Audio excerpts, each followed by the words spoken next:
If you are interested in exploring these topics further, learning and connecting with like-minded individuals, check out the 3 Patreon discussion groups available. Just visit theinfinitesparkofbeing.com and click the participate button. I also offer a free meditation group online every Sunday evening at 8 p.m. Eastern. Just go to any of my social media profiles for the link found in my link tree. There's no pressure to be on camera or to actively participate in any of these groups. Just come and listen and enjoy. Join an online spiritual community of everyday people committed to understanding the human experience more deeply through spiritual practices that we can apply to our everyday lives. Join us.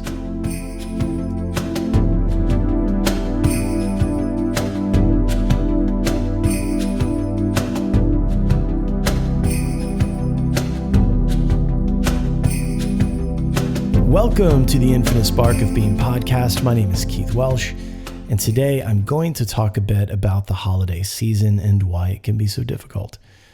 And I guess the best place to start would be here, with advice given to us by the Buddha. So, Buddha told us that the root of all suffering can be found in the impermanence of life. The fact that everything changes, everything at some point will cease to exist, or at least change in some dramatic way. The problem is that the mind believes in permanence, and if we live in the mind, attached to the mind, living as the mind, we will inevitably suffer. So I guess the only way I can really talk about this is by conveying my personal experience. And I guess that all starts with my dad first getting sick. I was living in a town about 4 hours north of my parents. I'd come home the night before Thanksgiving, and I knew something was up the second I walked in the door. In fact, I remember calling my mom a week or so prior, and she was driving, but my dad was in the car. And that was kind of weird. That never really happened. And they were both being oddly loving. I mean, my parents were, for the most part, typically funny, ball-busty, jokey, but this was kind of sweet, and that was a bit strange. Anyway, I came home, I walked in, my dad was sober, which was really weird too. And my mom was just kind of sitting there smiling. And my dad said, "There's something your mama and I have to tell you." And I'd never heard that tone. My stomach dropped. And that's when he said that he had stage 3 small cell lung cancer. He told me that it didn't look good. And he started to cry. He got up and he gave me the first hug that I can remember. And he said, "I love you," for the first time. Now, I want to be very clear. There was never a doubt in my mind as to whether or not my dad loved me. I always knew that he did. Granted, it was because my mom told me, but either way, I knew that he did. He just came from a time where men didn't hug and they didn't tell one another that they loved each other. And I understood and respected it. So this was a weird homecoming. At the time I was married, and my family was the only family that my ex-wife ever really had. So that hit her pretty hard as well. Now, after my dad tells me this, and we cried for a bit, asked a bunch of questions, and said a string of things to make ourselves feel better, he hit me with this. He said, "Don't tell anyone at Thanksgiving tomorrow." And I'm like, how the fuck am I supposed to sit here and be cool? So we go to Thanksgiving dinner, trying to be as lighthearted as possible on the way there. Well, I made it about 30 minutes when I told my cousin Katie. And true to form, as a member of my family, she goes, "Yeah, my friend's grandma had the same thing. It killed her pretty quick." And I'm like, God damn it, Katie. And true to form for myself, I began to tell her that it wasn't going to be like that for my dad. I told her that he was too hard-headed to go out like that.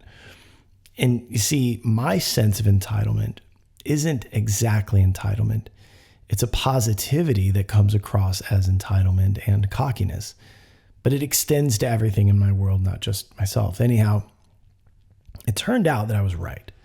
They told us that if they could kill the cancer, he would have about 5 years. Well, they killed it, and sure as shit, he died about 5 years to the day.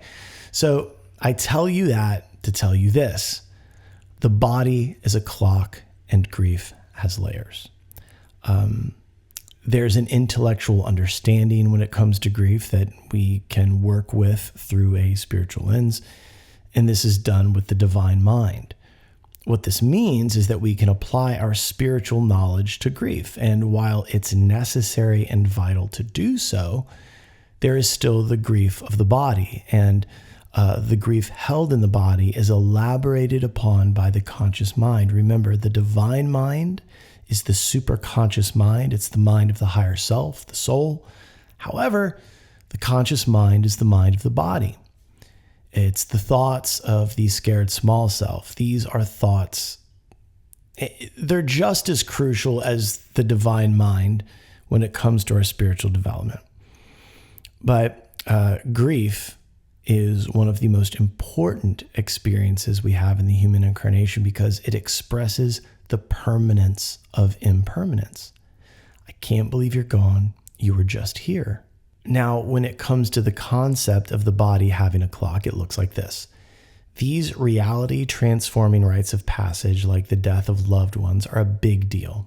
They're kind of markers in time, and they're markers in your calendar. So in my case, I start to tighten up around Thanksgiving, a couple weeks before that, and I don't really relax until after New Year's Day. It's just what I've noticed. It's a fascinating thing. I feel my body tighten. I notice the conscious mind elaborating on things in a very negative way, which tightens my nervous system even more. And all the while, I'm just trying to observe it. So there's a few things happening. One, my body is experiencing stress. The nervous system is experiencing stress due to the time of year. My conscious mind is bringing up the sadness of what it used to be like. And it's not doing it in kind of a longing way, but more in like a fond remembrance kind of way. And then I'm watching as the awareness that rests behind it. The awareness works with the divine mind. It tells me that they are here. They're watching and they couldn't be happier for me. They know that I'm loved and cared for, and that's all they ever wanted. Trauma responses, anxiety, ruminating thinking, grief and loss, stress, these are all reoccurring patterns in the mind. They're often the result of reacting the same way over and over again. Why do we do this? Because the mind believes the past is still here, happening now, causing the nervous system to respond accordingly. What the mind perceives, the body feels. Mind Transformation and Restructuring, MTR, offers a pathway to release these patterns. It guides both the mind and the nervous system out of these repetitive cycles and into a lighter, freer way of being. If this resonates with you, feel free to reach out via direct message or through the contact section at theinfinitesparkofbeing.com. You don't have to live the way you've been living. Change is possible. Now, if I don't have the spiritual foundation or that awareness, I might start pointing at a lot of other things as the source of what I'm reading as just simple anxiety and stress when it's something much more, something much deeper. I mean, if you think about it, how do the holidays get discussed? Well, in popular culture, they have all but removed the spirituality from this time of year. I mean, God forbid the Christians discuss the birth of Jesus without some TikTok, Instagram educated theologian chiming in with how it's a pagan ceremony that they don't even celebrate, might I add.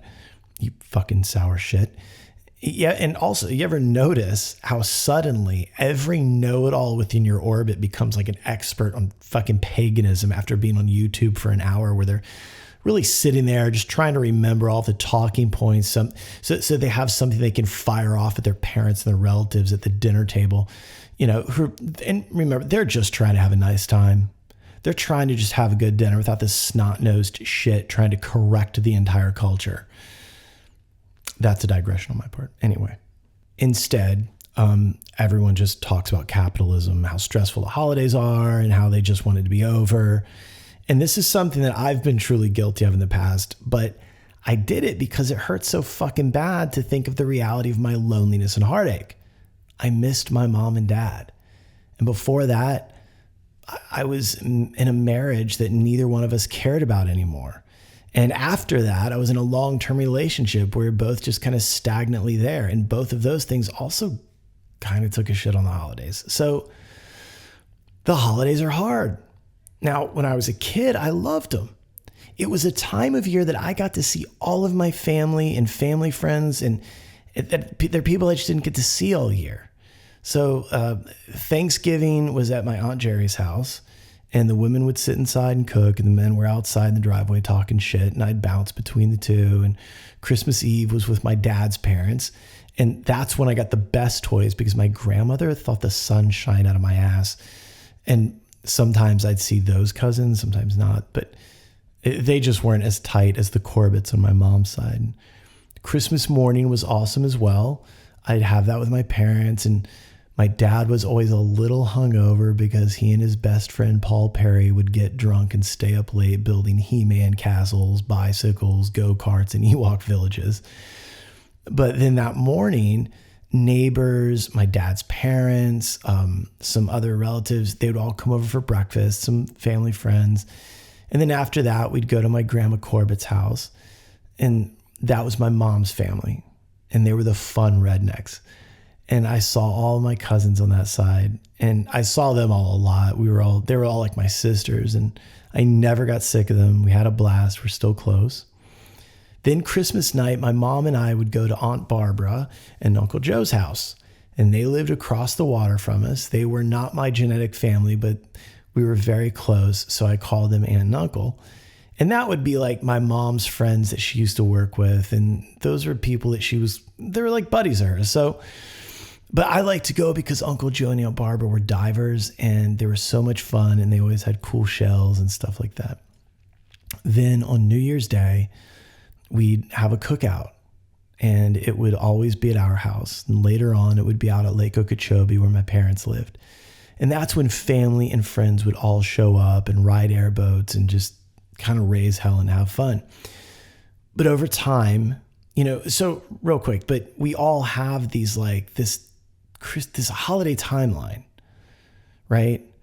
And then over time, people got old, they got sick, and they got less mobile. And, the people that hosted this thing couldn't host it anymore. And so things kind of got shuffled around. Like my cousins tried to keep certain things going, but it just wasn't the same. But that's the holidays. It's this time where everything is changing.